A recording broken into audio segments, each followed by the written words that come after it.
नमस्ते दोस्तों, bind pages में आपका स्वागत है। आज हम बात करेंगे एक ऐसी किताब की जिसने दुनिया भर में लाखों लोगों को प्रेरित किया। परमहंस योगानंद की योगी की आत्मकथा। यह सिर्फ एक किताब नहीं, बल्कि एक आध्यात्मिक साहसिक यात्रा है।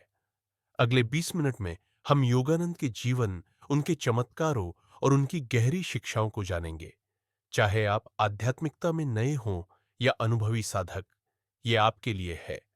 तो चाय ले, आराम से बैठे और चले शुरू करते हैं। लाइक, सब्सक्राइब और बेल आइकन दबाना न भूलें। परमहंस योगानंद कौन थे? सबसे पहले इस महान व्यक्ति के बारे में। परमहंस योगानंद का जन्म 5 जनवरी 1993 को गोरखपुर, भारत में हुआ था। नाम था मुकुंद लाल घोष। बचपन से ही वो अलग थे। उनके माता पिता देखते थे कि मुकुंद को खिलौनों से ज्यादा भगवान को जानने की चाह थी। सोचिए, एक बच्चा पूछे, मैं कहां से आया? जिज्ञासा से नहीं, बल्कि जीवन के रहस्यों को समझने की तीव्र इच्छा से। उनका परिवार आध्यात्मिक था। उनके पिता लाहिरी महाशय के शिष्य थे, लेकिन मुकुंद की भूख और गहरी थी। 11 साल की उम्र में उनकी मां का देहांत हुआ और उस दुख ने उन्हें और प्रेरित किया। वो चुपके से ध्यान करने या संतों से मिलने जाते थे, यहां तक कि हिमालय भाग गए थे। 1910 में उनकी जिंदगी बदली जब वो अपने गुरु स्वामी श्री युक्तेश्वर से मिले। कल्पना करें, 17 साल का लड़का वाराणसी की गलियों में भटक रहा है और अचानक एक गंभीर बुद्धिमान व्यक्ति से नजरें मिलती है। वो थे श्री युक्तेश्वर। योगानंद लिखते हैं कि उन्हें लगा जैसे वो उन्हें हमेशा से जानते थे। श्री युक्तेश्वर ने उन्हें क्रिया योग सिखाया, एक ऐसी ध्यान विधि जो मन और सांस को जोड़कर चेतना को ऊंचा उठाती है। किताब में ऐसी कहानियां हैं जैसे श्री युक्तेश्वर उनके विचार परख लेते थे या भविष्य बता देते थे। एक बार योगानंद ने उनकी सलाह पर शक किया और कुछ दिन बाद वो सच हो गई। हैरान करने वाला न?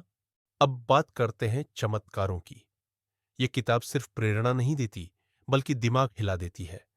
योगानंद बाबा जी से मिलते हैं, वो गुरु जो सैकड़ों साल से जीवित है, संत जो बिना खाए रहते हैं और योगी जो एक साथ दो जगह दिखते हैं। एक कहानी है थेरेस न्यूमैन की, जर्मनी की एक ईसाई संत जो बिना खाए पिए सिर्फ विश्वास पर जीती थी।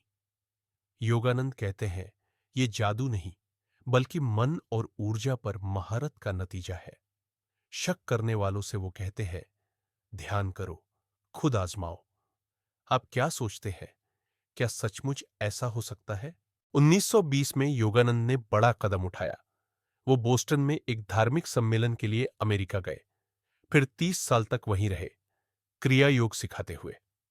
सोचिए, 1920 का अमेरिका, लोग योग के बारे में कुछ नहीं जानते थे, लेकिन योगानंद ने सबको जोता। ईसाई, वैज्ञानिक, शक्की लोग। 1946 में उनकी किताब छपी और धूम मच गई। जॉर्ज हैरिसन और स्टीव जॉब्स इसके दीवाने थे।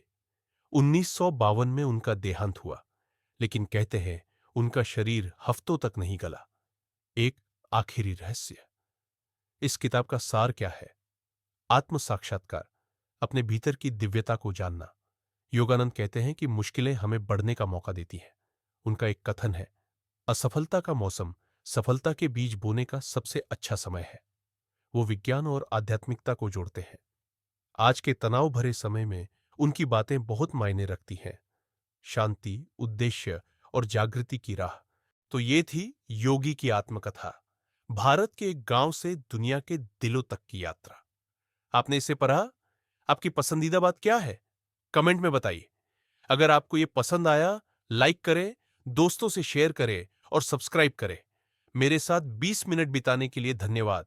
अगली बार तक खोजते रहे, बरहते रहे। नमस्ते। तो ये थी योगी की आत्मकथा, भारत के एक गांव से दुनिया के दिलों तक की यात्रा। आपने इसे पढ़ा? आपकी पसंदीदा बात क्या है? कमेंट में बताएं। अगर आपको ये पसंद आया, लाइक करें, दोस्तों से शेयर करें और सब्सक्राइब करें। मेरे साथ समय बिताने के लिए धन्यवाद। अगली बार तक खोजते रहें, बढ़ते रहें। नमस्ते।